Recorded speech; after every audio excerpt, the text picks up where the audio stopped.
Ramai orang muda fikir, saya muda lagi, nanti-nantilah simpan. Sebenarnya masa muda inilah waktu terbaik untuk mula simpan emas. Saya masih muda, kenapa perlu simpan emas?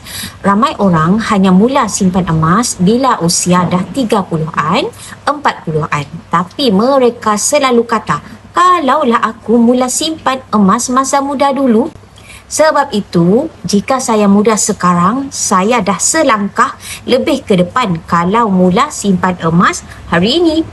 5 sebab anak muda patut simpan emas. Yang pertama, tabiat menyimpan terbentuk dari awal. Bila mula simpan emas awal, kita belajar tahan nafsu beli benda tak perlu.